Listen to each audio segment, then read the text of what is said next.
A gente teve recentemente uma declaração, né, do novo Papa, que falava sobre o título de Maria não ser mais a corredentora, um título que foi aplicado para Maria, né, séculos atrás, e agora o Vaticano então resolveu tirar, né, tomar cuidado com esse título. Maria não é corredentora, a salvação vem somente de Cristo, até a ideia de ser uma medianeira, também estão revendo algumas coisas, e acende, né, quando vem alguma notícia do Vaticano, alguma coisa que envolva Maria, nós evangélicos geralmente, né, a gente fica de olho e tal, e aí, eles vão deixar de adorar Maria? Porque para muitos evangélicos há uma adoração a Maria, aos santos. Então vem esse lance da idolatria, né, ele acaba entrando nos círculos. Isso foi umas 2 semanas atrás. Aí na semana seguinte tem uma cidade do Ceará, que eu esqueci o nome, Crato, é o nome? Nossa, que nome legal, parece assim uma cidade grega, né? A cidade grega de Crato, parece uma cidade assim, tem até um videogame, parece que é esse nome, mas acho que quase isso, mas não é bem isso. E aí se inaugurou na cidade de Crato a maior estátua, né, da Nossa Senhora de Fátima, que é também um outro nome para a Virgem Maria. É uma estátua enorme e tal, maior que o Cristo Redentor, se eu não me engano, e aí você vê, né, vários fiéis indo para aquela cidade. Então vai inclusive aumentar o turismo naquela cidade por conta daquela estátua, e de novo aparecem os evangélicos falando sobre idolatria e toda essa questão da mariolatria, da idolatria a Maria, da idolatria aos santos. Então o tema da idolatria ele acaba vindo para as arenas de discussão, porque acontece, né? Aconteceu a declaração do Vaticano, aí depois tem esse evento que acontece aqui no Brasil, na semana seguinte, e se evoca esse tema da idolatria. Eu não quero discutir esse tema da idolatria da Maria, eu não estou aqui para discutir teologia católica com vocês, mas o tema da idolatria é importante nós discutirmos, porque se acha muito isso, né? Que a idolatria ela está estritamente ligada à ideia de se ter uma estátua e se prostrar diante dela. E de fato o termo idolatria, ele evoca um pouco essa ideia, né? Adorar imagens e tal. E se a gente olha para o Antigo Testamento, se tem muito essa ideia de imagens, de ícones que são idolatrados, né? de árvores, de montes, de estátuas. Se tem um pouco essa ideia de estátuas, mas idolatria na Bíblia, obviamente que não está ligado somente a isso. Já no Antigo Testamento se tem uma ideia um pouco mais profunda de idolatria, porque quando alguém ou um povo, uma religião se prostra perante uma estátua, não é perante a estátua que eles estão se prostrando propriamente, mas é para onde ela aponta, é o que ela significa. Então nós precisamos entender que idolatria na verdade não é a imagem em si, mas é para onde ela aponta, ou para onde aquela religião construiu a ideia para que ela represente determinada coisa. Então a idolatria não é necessariamente, e não está necessariamente ligada a um poste-ídolo, a uma imagem, a uma escultura. Idolatria não está ligada diretamente a isso, ainda que essas imagens, essas coisas, podem ser utilizadas para este meio. Mas como eu estava dizendo, já no Antigo Testamento você tem uma ideia de que a idolatria, ela está onde? No coração do indivíduo. É no coração do indivíduo que surge o coração idólatra, o desejo idólatra. Por quê? Porque a idolatria nasce da necessidade. Eu preciso de alguma coisa que eu acho que Deus não é capaz de me dar. Basicamente é isso. A idolatria nasce da necessidade. Eu acho que Deus não pode me dar isso, por isso eu recorro a outros deuses. Vamos continuar no Antigo Testamento. Você tem, vamos abrir a Bíblia? Vamos abrir Êxodo capítulo 20. Vamos ler aqui os 2 primeiros mandamentos. Êxodo capítulo 20. Nós temos a entrega então da lei, um ato de amor do nosso Deus. A entrega da lei é um ato de amor, é um ato que está selando uma aliança. Deus está mostrando que escolheu Israel e está a favor de Israel quando entrega a lei para ela, para a nação. E aí nós temos então Êxodo capítulo 20,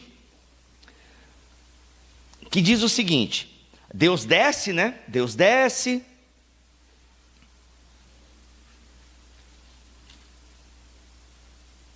E aí o que começa a falar no capítulo 20? Deus falou todas essas palavras: eu sou o Senhor, o seu Deus, que te tirou do Egito, da casa da escravidão.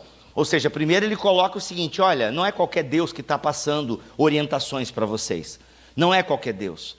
Eu libertei vocês. E eu não tirei vocês da escravidão para colocar vocês em outra escravidão. Só que é o seguinte, eu tenho aqui 10 palavras que podem abençoar muito a vida de vocês. Eu tenho 10 palavras que vão simbolizar e sinalizar a nossa relação. A nossa relação, ela vai ser pautada, primeiro, no meu amor por vocês. Eu amei vocês a tal ponto que eu libertei vocês da escravidão. Ponto. Agora é o seguinte, não é uma relação de qualquer coisa, cada um faz o que tem vontade. Existe algo que é importante vocês cumprirem, por isso deixa eu dar essas 10 palavras para vocês aqui. E o primeiro mandamento é, não tenham outros deuses além de mim. Não tenham outros deuses. Ou seja, vocês não precisam de mais nada. Eu sou Yahvé, eu sou Javé, eu sou aquele que é, eu sou o que sou, eu sou o eterno. É assim que eu me revelei para vocês. Vocês não precisam de mais nada. Por isso eu digo, não tenham outros deuses além de mim. Toda a teologia do Antigo Testamento, até mesmo do Novo, ela está pautada nesse pedido, nessa ordem, nesse mandamento de Deus. Gente, vocês não precisam de outro Deus. Não tenham outro Deus além de mim.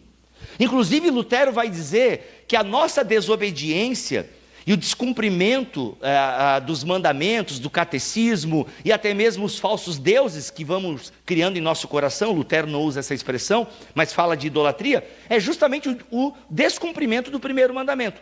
Todos os pecados que cometemos, inclusive o de idolatria, é um descumprimento do primeiro mandamento. Todos. Lutero acerta muito nisso. A gente gosta de Lutero um pouco, né? Então Lutero acerta muito nisso, por quê? Todos os pecados que cometemos é, no fundo, uma transgressão do primeiro mandamento. Por isso que ele é o primeiro. Porque se eu obedeço o primeiro, os demais, eles vão acontecendo. Por isso que, inclusive, como é que Jesus vai resumir a lei e os profetas? No amor a Deus e no amor ao próximo. Porque, no fundo, se eu amo a coisa certa, eu vou fazer a coisa certa. Esse é o grande ponto aqui. Aliás, se vocês pegarem essa frase, guardem ela. Se eu amo a coisa certa, eu farei a coisa certa. E aí então Deus está dizendo para o seu povo, olha, não tenham outros deuses além de mim. Vocês não precisam. E esse mandamento faz muito sentido dentro de uma cultura onde se acreditava na existência de outros deuses. Hoje nós sabemos que não existem outros deuses. Nós sabemos que só existe o nosso Deus e principados, potestades, as forças do mal. A gente sabe, para nós é muito claro isso hoje, que só existe o nosso Deus. Só o Senhor é Deus, só existe o nosso Deus. Então nós podemos dizer que somos monoteístas, ou seja, acreditamos na existência de um único Deus. Acontece que na cultura antiga, do Antigo Oriente Próximo, na cultura onde está Israel inserida e de onde ela é liberta, eles acreditavam na existência de outros deuses. Então a convocação aqui do primeiro mandamento é o seguinte, olha, não acreditem em outros deuses, acreditem só em mim, não tenham outros deuses. Então não era um monoteísmo, era uma monolatria. Qual que é a diferença? Monoteísmo, cara, só existe um Deus, não tem outro. Monolatria, olha, a gente acredita na existência de outros deuses, mas a gente só adora um. Então, o que acontece? Não adore outros deuses, não tenham outros deuses. E aí ele continua, e não faça para você nenhum ídolo na forma de qualquer coisa no céu, na terra ou nas águas, ou debaixo da terra. Não se prostre diante deles, nem lhes preste culto, porque eu, o Senhor, o seu Deus, sou Deus zeloso. Algumas traduções trazem ciumento, né? Mas o ciúme aqui de Deus é mais de zelo, de cuidado, não de ciumento, Deus birrento. Ah, ficou adorando outros deuses, vou matar a tua família. Não é bem isso, tá? Então é mais um Deus zeloso. E por que Deus tem esse zelo com o seu povo? Porque sempre que o seu povo vai para outro canto, esse povo se dá mal. E não se dá mal porque Deus tem prazer em castigar o seu povo, não é isso. Não, é porque a criação longe do Criador não dá certo. A criação longe do Criador não dá certo. Não é porque Deus está ali, tem prazer em castigar, não é isso. Não, ele sabe que quando ele dá o mandamento dele, os beneficiados são os próprios fiéis, o próprio povo, não ele. Ah, que bom lá o povo me obedecendo. Ah, que legal. Não. É porque obedecer a Deus é bom para nós, não para Deus. Deus é Deus. É completo em si mesmo, Pai, Filho e Espírito. Deus não precisa nem da nossa adoração. Ele tem lá anjos adorando Ele 24 horas, pela eternidade. Ele é perfeito, Ele é completo. Então quando Ele nos dá uma ordem, não é porque Ele quer assim mostrar que tem poder sobre nós. Não, é porque Ele quer mostrar o nosso amor. Quando eu mando a Milena escovar o dente, não é porque eu quero mostrar que eu tenho poder sobre ela. Vai escovar o dente agora. Adoro falar isso. O meu eu pecador fala assim, ó, vai. Mas não, é porque eu quero que ela escove o dente porque dá cárie. E dentista é caro. Eu penso um pouquinho em mim também, mas eu penso mais nela. Então não é porque eu quero mostrar poder e autoridade sobre ela. Faça isso. Não, vai escovar o dente. A gente fala depois da 18ª vez, ela vai. Daí a gente já deu uns 3 berros, a mãe mais um, tal, aí ela foi. Mas não é porque a gente quer mostrar poder sobre ela. É porque a gente quer que ela escove o dente para que ela tenha todos os dentes. É importante, né? Uma pessoa com todos os dentes e gastar pouco com um dentista também. Então Deus da mesma forma, Ele está dando essa instrução para o povo. Vamos lá, o segundo mandamento é para não fazer então estátua. Ó, Bíblia, viu? Idolatria é estátua, o texto está falando. Não é, gente, é como eu já falei para vocês. A estátua aqui não é pela estátua em si, mas é pelo que ela representa. E Deus não é contra a arte. Até mesmo quando Ele vai fazer o tabernáculo, Ele manda fazer lá os querubins e tal na arca. O problema não é a arte em si. O problema é a idolatria que ela pode carregar, o que ela simboliza, para onde ela aponta. Mas então tá, no Antigo Testamento existiam outros deuses na mentalidade do povo. É por isso que ao longo da história a gente vai vendo Israel fazendo o quê?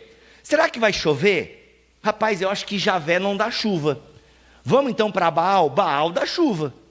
Aí você tem o quê? O povo quando entra na terra de Canaã, começa a adorar outros deuses.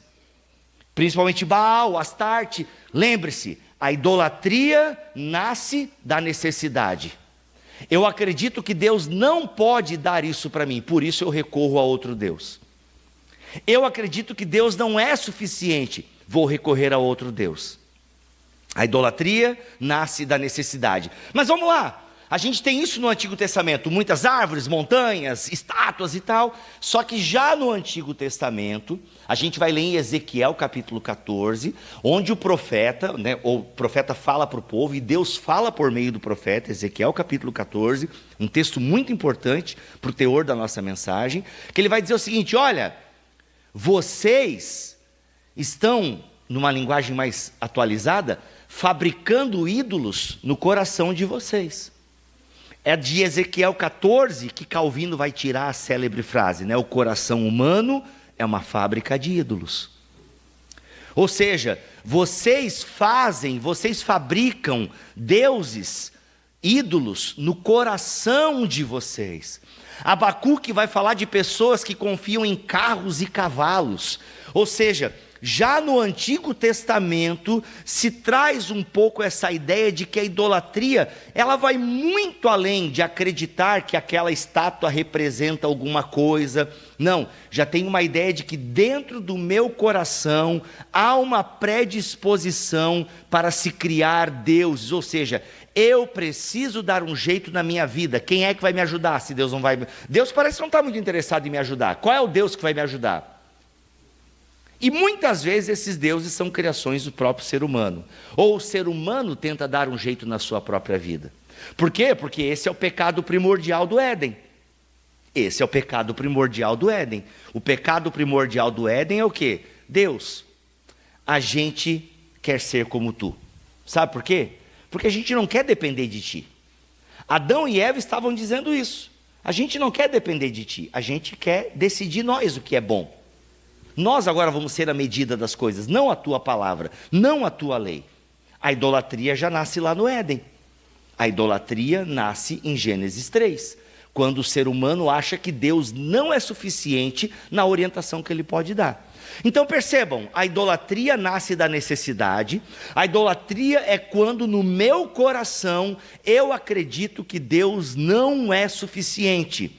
A idolatria então nasce de um descontentamento. A idolatria nasce a partir do momento quando eu acredito que Deus não é suficiente para a minha vida e que eu não consigo ser satisfeito na vida que Deus me deu.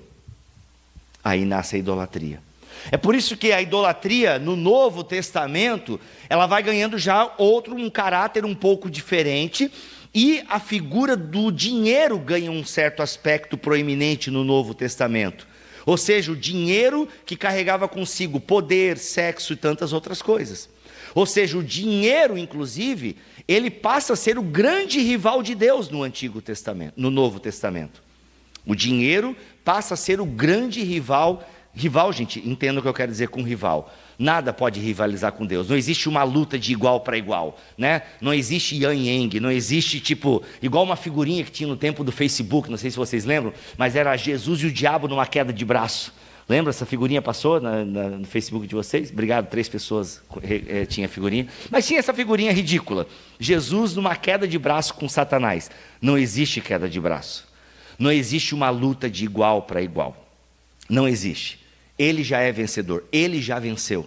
Na cruz ele já venceu, a cabeça da serpente já foi esmagada. O diabo já perdeu, já está condenado. Mas ainda a gente está na luta, a gente ainda tem a guerra, a gente ainda está em batalhas. Por isso a armadura do Espírito. Mas nós já somos mais que vencedores em Cristo Jesus, amém? Isso que é o mais importante. Então não há uma luta de igual para igual. Agora, existem o quê? Disputas no nosso coração. As disputas do nosso coração, elas ainda continuam. E no Novo Testamento, o dinheiro é um grande rival. O dinheiro é o mamon, né? O amor às riquezas. Cuidado com o amor às riquezas. Cuidado em querer possuir muitas coisas. Inclusive o termo idolatria no Novo Testamento só aparece no contexto da onde? Da ganância. Paulo aos Colossenses no capítulo 3. Olha, cuidado com uma série de coisas. E principalmente com a ganância, que é idolatria. Ou seja, então a idolatria nasce da necessidade e do meu descontentamento com Deus, porque eu acredito que Deus não será suficiente para preservar a minha vida, para dar a vida que eu acho que eu mereço, para eu ter as coisas que eu preciso, então eu recorro a outro Deus. E esse Deus, no Novo Testamento, é muito claro, é o poder, é o dinheiro. E a todo momento a Bíblia está falando contra a idolatria. E o nosso coração é uma fábrica de ídolos. E o ídolo pode ser uma coisa boa. O ídolo dentro do nosso coração, o nosso coração que cria falsos deuses, nem sempre vão ser coisas ruins num primeiro momento. Nós podemos idolatrar, por exemplo, a família. A família é uma coisa maravilhosa, mas nós podemos idolatrar a família. Colocar a família acima de Deus. E se você for ler Jesus Cristo, ele fala para a gente não colocar a família acima do chamado que ele tem para nós e da vida com ele. Mas nós podemos idolatrar a família, nós podemos criar um modelo de família e dedicar a nossa vida àquele modelo, e se eu não tiver aquele modelo, a minha vida não está completa. Pense o seguinte, o que você sente tanta falta na sua vida que enquanto você não tiver, você não tem paz? Talvez aí esteja o seu Deus. Pode ser um modelo de família perfeita. Muitos jovens solteiros acabam idolatrando o casamento. É como se a vida não fosse completa se não casar. Outros, a minha vida não será completa enquanto eu não tiver esse emprego e essa casa. Não, enquanto eu não tiver essa casa, esse emprego, essa posição social, a minha vida não está completa. Ou seja, a meta da sua vida é algo que você quer muito e você vai fazer de tudo para alcançá-la. E parece que se você não chegar lá, você não vai ser completo, você não vai ser feliz. Nós temos aí o seu Deus. O seu Deus, ele está no silêncio da tua vida. Quando você não tem nada para fazer, quando você está parado, o que está ocupando a sua mente, o seu coração? O que está ali fazendo sua cabeça fritar? Onde está indo as suas energias? Onde está indo o seu dinheiro? Você consegue identificar os seus falsos deuses ali. Então você pode idolatrar a família, você pode idolatrar o amor. Você pode idolatrar filhos, você pode idolatrar cachorro, você pode idolatrar o seu emprego, você pode ter a idolatria do sucesso. Todos nós, gente, lutamos contra algum falso Deus. A pergunta não é se você tem um coração idólatra, a pergunta é qual Deus está ocupando o seu coração. Ai, será que eu sou um idólatra? É. E você vai lutar contra a idolatria até que Jesus volte. E por isso nós precisamos identificar a nossa cultura, os deuses da nossa cultura. Porque hoje, infelizmente, a gente não tem estátuas. Aquele lá é o Deus do sexo, aquele lá é o Deus do dinheiro, aquele lá é o Deus do poder, aquele lá é o Deus da chuva. Não, a gente não tem mais como identificar. Hoje é um pouco mais sorrateiro, por quê? Porque a gente sabe que está dentro do nosso coração, está no mundo que o que jaz no maligno, um mundo que está impregnado pela cultura de Satanás, que obviamente é uma cultura anticristo. O anticristo, o espírito do anticristo já está nesse mundo, ou seja, uma cultura idólatra. Por isso que é importante identificar os deuses do nosso tempo, os deuses da nossa cultura. Por quê? Porque são eles que estão nos consumindo. Ou seja, um Deus falso é aquele que nunca vai te satisfazer por completo. Ele sempre vai te deixar com um gostinho de quero mais, e você nunca vai estar satisfeito. Por quê? Porque se a sua satisfação não estiver em Deus, você sempre estará correndo atrás de um falso Deus. E um falso Deus sempre vai te enganar. E você sempre vai ter aquela sensação de que não saiu do lugar, porque você não saiu mesmo. Você está num caminho, numa roda do vício, numa roda da idolatria. E dali você não sai. Por quê? Porque você está correndo atrás de uma satisfação. Você criou uma necessidade dentro de si e você precisa suprir essa necessidade. A necessidade da família perfeita, do emprego perfeito, né, do matrimônio perfeito. E você sempre está em busca daquilo, assim, enquanto você não tiver aquilo. Agora vamos lá. Bíblia, eu não estou entendendo muito o que você está falando, porque parece que a gente então não pode idealizar algumas coisas. Parece que a gente não pode então sonhar e pensar em ter uma carreira melhor, em ter um matrimônio melhor, em ter uma família legal. Pô, a gente não pode fazer essas coisas? A gente não pode pensar em ter um carro melhor, em ter um emprego melhor? É claro que a gente pode. É claro que a gente pode. Agora, nós já estamos contentes em Deus com a vida que temos? Porque olha, para escravos, o apóstolo Paulo vai falar em 1 Coríntios 8, olha, cada um permaneça na vocação que foi chamado. Paulo está dizendo o seguinte, olha, tu não precisa mudar de status na tua vida para cumprir o chamado de Deus na tua vida, que é ser um sacerdote, uma sacerdotisa, anunciar as boas novas. Paulo até fala, olha, se você é escravo e der para, se você conseguir não ser mais, beleza, mas está tudo bem também se você for. Porque no fundo não é isso que importa, você ser escravo ou senhor, importa ser escravo de Cristo. A grande pergunta é, você é realizado em Deus? Somos realizados em Deus? Porque às vezes, se nós sondarmos os desejos do nosso coração, a maioria deles são impulsionados e inflamados por coisas que Deus não está pedindo para nós. Mas está sendo o quê? Inflamado e impulsionado pela cultura do nosso mundo, pela inveja, pelo desejo de possuir, pela avareza, pela busca de status, pela busca de poder. Gente, nós somos carentes. Nós somos carentes de afeto, de atenção. E Deus e sua família podem nos dar isso. E a gente precisa então ter isso, o amor no lugar certo, para poder amar as demais coisas. Então sim, você pode planejar ter uma carreira legal, só que a custo do quê? Você pode almejar ter uma família legal, mas a custo do quê? A gente sacrifica a nossa vida de igreja para ter uma família legal, como acontece às vezes. A gente não tem ido muito porque a gente tem vivido muito em família. Não estou dizendo que você tem que vir na igreja e aí só vai ter uma vida com Deus se você vier sempre na igreja. Mas também quando vem muito pouco, também é um pouco complicado, não é? Não, porque a gente está pensando e fazendo uma família melhor, então a gente precisa de tempo de qualidade. E eu quero ter um emprego melhor. Vai ter uma fase na vida, aos mais jovens aqui, vai ter uma fase mesmo que você vai trabalhar, estudar, ralar, e meu Deus, vai virar à noite. Tem essa fase, normal. Mas depois parece que você não para. Por quê? Porque você tem o desejo de possuir, de chegar lá. E se eu não chegar lá, parece que eu não sou realizado. E aí se a gente está numa sociedade da performance como a nossa, numa sociedade do sucesso, numa sociedade da performance, que você tem que chegar lá, alcançar, e bater as metas e tal, e trabalhar enquanto eles dormem, essa coisa toda, aí você está lascado. Aí você é consumido por isso. Onde está o seu coração? Onde está o seu coração? É a pergunta que a palavra está nos fazendo. Entendeu? Onde estão os nossos afetos, o nosso amor? Porque o pedido de Deus, a ordem de Deus é: não tenham outros deuses, vocês não precisam.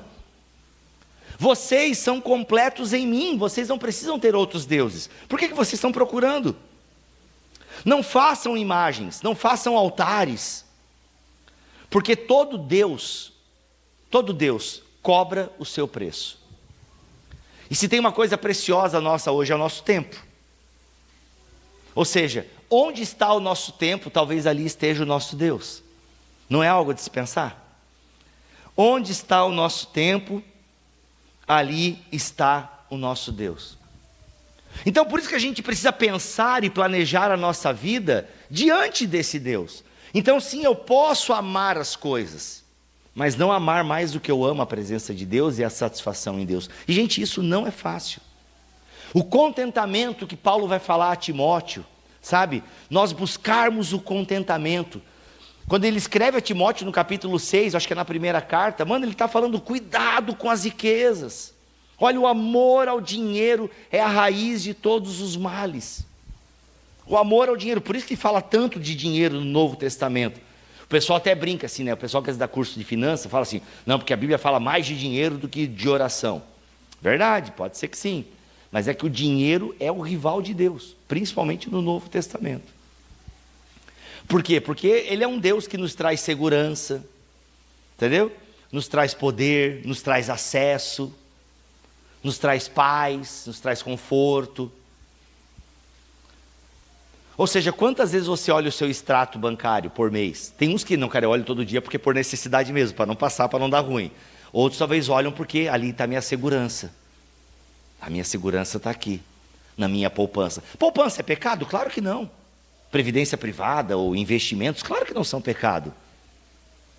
Agora, tem uma medida, e ela é muito sutil e vai depender de pessoa para pessoa. Tem uma medida que isso passa, e a minha segurança está mais, sabe, está mais naquilo que eu tenho aqui, no tesouro dessa terra, do que naquele que me sustenta. Que é uma linha muito tênue, né? Eu conheci já, por exemplo, missionários que, não, Deus cuida de mim, está tudo certo, e nunca se prepararam para nada, nunca guardaram nada, e aí na época, né, a igreja também não tinha nenhum plano de previdência, e aí deu ruim, porque as coisas acontecem, tem coisas na vida, de repente a pessoa não é mais missionária, e não tem nada, e o que é que faz agora? Aí, ainda bem que os irmãos são misericordiosos e ajudam. Porque não, eu confio completamente em Deus, e Deus vai cuidar de mim, que bom que você confia, mas a pessoa também não faz nada, sabe? Gente, é o famoso orar com um olho aberto, outro fechado, é confiar em Deus, vai manter a pólvora seca, é confiar em Deus, mas trancar o carro, é isso.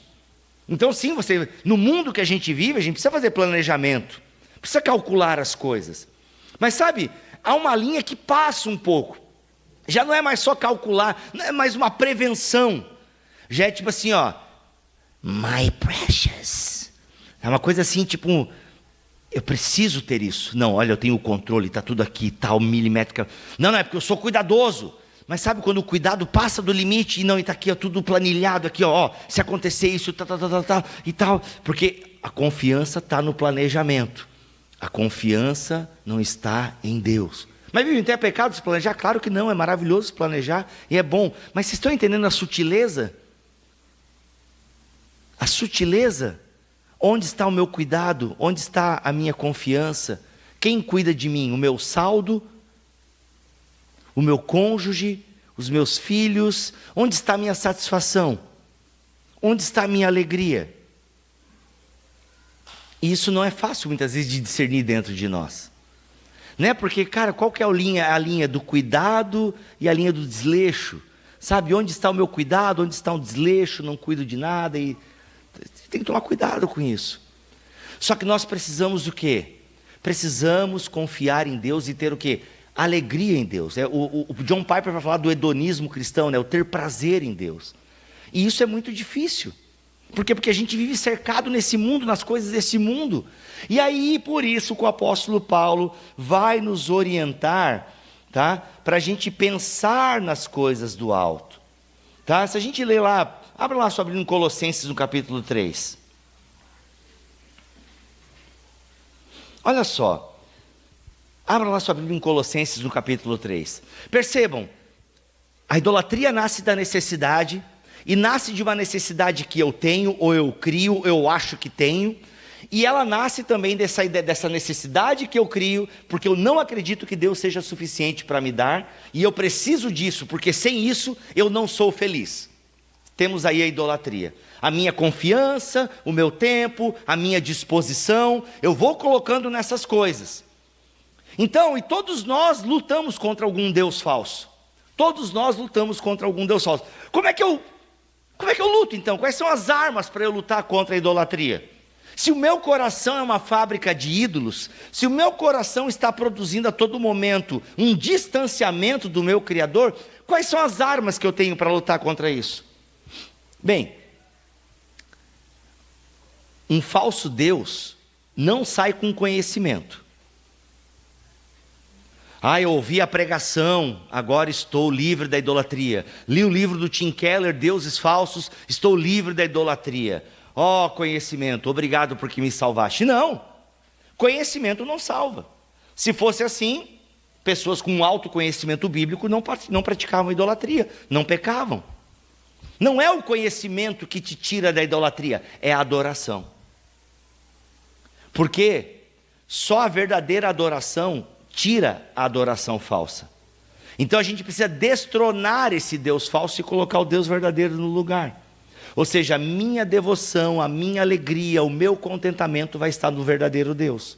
E aí Paulo vai nos orientar no capítulo 3 aos Colossenses. Olha, inclusive a epígrafe que a NVI dá é instruções para uma vida santa. Diz o texto seguinte: portanto, já que vocês ressuscitaram com Cristo, dediquem-se às coisas que são do alto, onde Cristo está assentado à direita de Deus. Pensem nas coisas do alto, não nas coisas da terra. Ou seja, onde nós devemos estar? Onde Cristo está. Onde está o nosso tesouro? Está em Cristo. Onde está o meu coração? Está guardado em Cristo. Sobre tudo que se deve guardar, guarda o seu coração, porque dele procedem os seus pensamentos, a sua forma de viver, as saídas da vida. Então Paulo está dizendo o seguinte: olha, pensem nas coisas do alto, porque é lá que está Cristo. Então o caminho para nós lutarmos contra a idolatria é o quê? Eu gastar mais tempo pensando como Cristo, tendo a mesma atitude de Cristo. Porque eu me torno aquilo que eu adoro. Eu me torno aquilo que eu adoro. Ou seja, aquilo que tem a minha devoção, tem o meu tempo, tem a minha mente, tem o meu coração. E tudo isso precisa estar muito calibrado, na presença de Deus e na presença da comunidade. Porque a vida em comunidade também revela o meu pecado, revela o meu falso Deus. A vida em comunidade revela o meu falso Deus. Então pensem nas coisas do alto, não nas coisas da terra. Sabe, é nós nos deixarmos influenciar mais pelas coisas de Cristo e menos pelas coisas do anticristo. É pensar mais com a cabeça de Deus e menos com a cabeça do diabo. É pensarmos nas coisas do alto e não nas coisas da terra.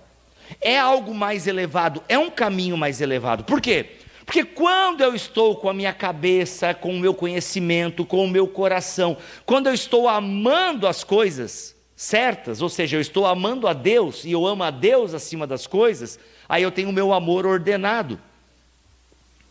Se eu amo a Deus acima de todas as coisas, e ao próximo como a mim mesmo, eu consigo ordenar as coisas. Entende? Então, se eu sou uma pessoa avarenta, eu quero possuir, eu não vou mais querer possuir. E se possuir, eu sei que eu possuo para compartilhar. Se eu sou uma pessoa que eu tenho outras ambições, se eu tenho outros desejos, outros deuses, Não, eu vou amar a minha família, mas não acima de Deus. Eu vou amar, eu quero ter sucesso no meu trabalho, mas não a custo da minha espiritualidade. E vou aceitar o fracasso muitas vezes. Entende? É tipo a pessoa que, meu Deus, faliu e ela tira a própria vida, porque ela não viu saída. Porque tudo estava naquele projeto, tudo estava naquele trabalho, ou tudo estava naquele relacionamento, ou tudo estava naquele filho, ou tudo estava... Isso é complicadíssimo. Por isso que nós precisamos estar com o nosso coração calibrado, pensando nas coisas do alto, onde está Cristo. É para lá que devemos colocar a nossa ambição, o nosso coração. E isso não é fácil. Isso não é fácil. Mas se a gente não ter essa consciência, como faremos? Então, olha só. Pensem nas coisas do alto, não nas coisas da terra, pois vocês morreram. E a vida de vocês está escondida com Cristo em Deus. Quando Cristo, que é a vida de vocês, se manifestar, então vocês também serão manifestos com Ele em glória. Paulo vai falar no versículo 5. Olha, façam morrer tudo que pertence à natureza terrena. Ô Paulo, é difícil, hein? E Paulo sabe que não é fácil. João sabe que não é fácil. Vai dizer que a gente peca. Olha, a gente vai pecar, hein? Aquele que diz que não peca é mentiroso. A Bíblia sabe que a gente vai pecar. A Bíblia sabe disso. Só que ela nos orienta. Olha, eu sei, Deus fala o seguinte, olha, eu sei que vocês vão pecar, mas eu estou dando a orientação para vocês que não precisa ser assim. Eu estou dizendo para vocês que vocês devem tentar isso. Senão não tem esperança, né, gente? Ah, quer saber? Sou pecador mesmo, vou viver assim, vou viver conforme as minhas vontades, vou viver conforme os meus desejos, e seja o que Deus quiser. Não, Deus não tem nada a ver com isso. Deus não tem nada a ver com o erro que você cometeu e a consequência desse erro. Né, fazer o quê? Viver conforme os próprios desejos tem consequências. Então a gente pode sim calibrar os nossos desejos, os nossos afetos, a nossa devoção. Pensando que nas coisas do alto, façam morrer tudo que pertence à natureza terrena de vocês, imoralidade sexual. Para cada coisa daria uma pregação. A idolatria do sexo, a idolatria do poder, a idolatria do dinheiro, a idolatria do sucesso, a idolatria do amor e da família perfeita. Cada um desses temas daria uma pregação, tá? Façam morrer a paixão de vocês, a imoralidade sexual, a impureza, paixão, desejos maus e a cobiça, que é a idolatria. Façam morrer. Paulo sabe que essas coisas estão em nós, estão no mundo que a gente vive. Já estava no tempo dele. Imagina hoje. Já estavam. Façam morrer essas coisas, elas não são boas. Elas vão te levar para um caminho mau. Elas vão te levar para um outro Deus, que não é o Deus, o Cristo crucificado, ressurreto, que está lá com Deus no céu. Não, façam morrer essas coisas. É por causa dessas coisas que vem a ira de Deus sobre os que vivem em desobediência. Ou seja, Deus não tolera a idolatria. A idolatria custou caro para Israel. Levou Israel para o cativeiro. Deus mostra isso de várias formas. Falando inclusive para um profeta casar com uma mulher infiel, para mostrar a infidelidade do povo. A idolatria, ela era tida como um adultério espiritual. Gente, vocês estão adorando outros deuses, vocês estão traindo a nossa relação. É um adultério, ao ponto de Oséias casar com uma mulher infiel, provavelmente uma prostituta cultica. Para mostrar o seguinte, olha, e olha o que sai dessa união com a prostituta. Tem uns nomes, né? Eu acho que um dos nomes da filha de Oséias, se não me engano, é Lo-Ami, não meu povo. E tem outros nomes que significam terra que não é fértil, se eu não me engano, eu não lembro agora. Mas dessa união sai uma coisa ruim. Tu imagina, né? Ou não, meu povo, vem aqui, tadinho da criança. Né? Pior que ser chamado, sei lá, de Michael Jackson hoje, né? Tipo, tadinho da criança, mano, né? Sofria bullying, ó, não, meu povo lá, ó. Oséias casa com a mulher infiel para tipificar não, né? Para exemplificar, gente. Tá vendo Oséias? E a mulher infiel dele? É vocês, Israel. A idolatria é uma traição a Deus. E ele explica isso de várias maneiras. Então, olha, e ele não deixa isso barato. Ele vai punir o mal. Gente, nós temos, a vingança pertence ao Senhor, sabe? Deus não vai deixar o pecado barato no mundo. Às vezes a gente queria agora já, né? Deus, desce o teu fogo contra esses infiéis, contra essas pessoas más. A gente às vezes quer a justiça de Deus aqui e agora. Não vai ser do nosso jeito. Não vai ser da nossa forma. Mas Deus não vai deixar passar. Deus não vai deixar a impunidade passar. Ele vai punir a maldade. Tá bom? Mas Paulo começa dizendo o seguinte: olha, agora porém abandonem todas essas coisas. Ira, indignação, maldade, calúnia, linguagem indecente, não mintam. Ele começa a trazer uma série de listas de práticas que a gente deveria evitar. Por quê? Porque o nosso pensamento está em Deus, nosso pensamento está elevado, não está nessas coisas da terra. Isso não é fácil. Isso vai custar a nossa vida inteira de discipulado. A nossa vida inteira. Mas essa é a nossa esperança. A esperança de que Deus não deixa o pecado impune, mas que Ele é o nosso Salvador, que Ele nos restaura, que Ele é suficiente para nós, que Ele nos traz realmente alegria, nos traz esperança. A nossa esperança não está no sexo perfeito, no casamento perfeito, na nossa conta bancária, no nosso político. Aproveitar para falar isso em 2025, porque ano que vem Deus nos ajude. Mas não está em quem ocupa a presidência de qualquer país. A nossa esperança não está nas coisas deste mundo e o que este mundo pode produzir. Não está na ideologia política, na ideologia filosófica. Nossa esperança não está nessas coisas. A nossa esperança está naquele que fez os céus e a terra, naquele que nos amou até a última gota derramada do seu Filho na cruz do Calvário. É lá que está a nossa esperança. É esse Deus que nós servimos, é a esse Deus que nos prostramos, é a esse Deus que pedimos perdão pelos nossos pecados, pela idolatria do nosso coração. É a esse Deus que falamos: tenha misericórdia de nós, Senhor, porque o nosso coração está longe de Ti. O nosso coração está longe. Nós podemos Te adorar com os nossos lábios, mas o nosso coração está longe de Ti. É para esse Deus que a gente ora, é a esse Deus que a gente confia a nossa vida. É para Ele e só para Ele. Não tenham outros deuses além de mim. Não adorem outros deuses. Vocês não precisam de outros deuses. Vocês só precisam de mim. Que o Senhor possa ser o nosso único Senhor. Que a Ele possamos prestar reverência, que a Ele possamos confiar a nossa vida. E se ela não for do jeito que a gente imaginou, que a gente planejou, que a gente acredite que Ele continua sendo Deus, independente disso. Olha, amém. Ou Ele está dizendo: Deus já, pronto, acaba. Mas é Ele, é somente a Ele. E gente, o nosso coração, ele é enganoso. Por isso que a gente não pode ficar agindo e achando que a gente, eu estou seguindo o meu coração. Pior coisa que você faz. Enganoso é o coração do homem. Maldito o homem que confia no homem. Não é, esse texto não está dizendo assim que você não deve confiar nas pessoas. Não, é um texto que fala: olha, maldito o ser humano que confia no próprio ser humano, na força do seu braço. Onde nós confiamos? Onde nós depositamos as nossas esperanças?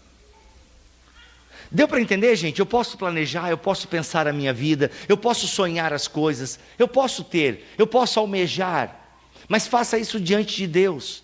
Veja onde está, sabe, a disposição do seu coração. Onde está o seu coração? Porque ali vai estar o seu tesouro. E vice-versa. Então que o Senhor nos ajude a termos esse pensamento elevado. Olha, vocês morreram e a vida de vocês está escondida com Cristo. Nossa, que Deus nos ajude a sermos realmente, como Paulo fala, novos em Cristo, uma nova criação. Isso significa estar em Cristo. Cristo é perfeito, nós não somos perfeitos, mas agora o nosso objetivo é o quê? Imitar aquele que é perfeito, aquele que é maduro, aquele que não tem falha. Nós com falhas, nós imperfeitos, somos convidados a depositar a nossa esperança, a nossa confiança naquele que é perfeito.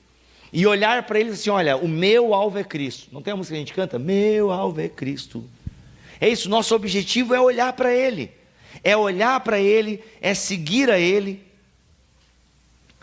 Portanto, também nós, uma vez que estamos rodeados por tão grande nuvem de testemunhas, ou seja, os heróis da fé, do capítulo 11, e aqui a autora aos Hebreus, no capítulo 12, começa dizendo, olha, nós estamos rodeados dessa nuvem de testemunhas, pessoas com as suas falhas, com os seus pecados, mas que permaneceram até o fim, e adoraram a Deus até o fim. São os heróis de Hebreus 11. Pessoas que adoraram a Deus até o fim, lutaram contra a idolatria do seu tempo, lutaram contra a idolatria do seu coração, mas foram até o fim. Olha, portanto nós também, rodeados dessa grande nuvem de testemunhas, livremo-nos de tudo que nos atrapalha e do pecado que nos envolve, e corramos com perseverança a corrida proposta para nós. É uma corrida, é um exemplo do atletismo que está muito presente no Novo Testamento, por conta das Olimpíadas e uma série de questões. Olha, a gente tem uma corrida, a gente tem um trajeto, um caminho, vamos correr esse caminho. Mas, olhando para onde? Não é uma linha de chegada, onde tipo é um objetivo, eu cumpri o objetivo. Não, o meu olho, o meu coração, aonde eu vou estar com os meus olhos fixos? Eles vão estar focados aonde? Em Cristo, tendo os olhos, versículo 2 do capítulo 12 de Hebreus, tendo os olhos fitos em Jesus, autor e consumador da nossa fé. Ele, pela alegria que lhe fora proposta, suportou a cruz, ao desprezar a vergonha, e assentou-se à direita do trono de Deus. E aí, aqui isso daria outra pregação, mas olha só, olhem para Cristo. Cristo sentia alegria por fazer a vontade do Pai, e a vontade do meu Pai é isso, é obedecê-lo até a morte e morte de cruz. A vontade de Deus para nós é a mesma coisa, é a obediência, porque nós que ganhamos com a obediência.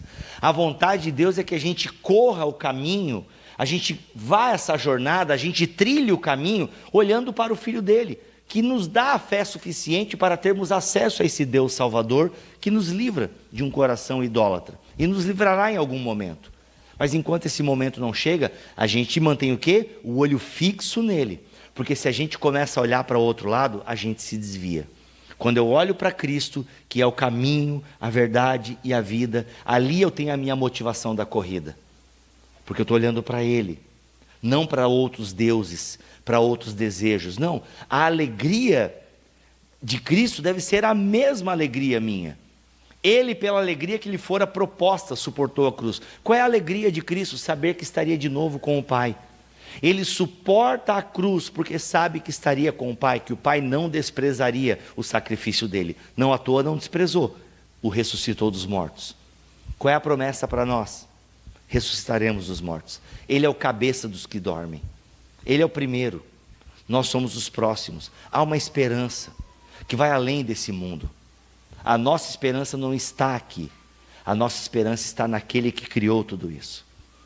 Aquele que criou o amor, criou a família, criou o sexo, possibilitou o dinheiro existir no mundo. Ele possibilitou todas as coisas. E tudo pode servi-lo, desde que seja na medida certa, no lugar certo.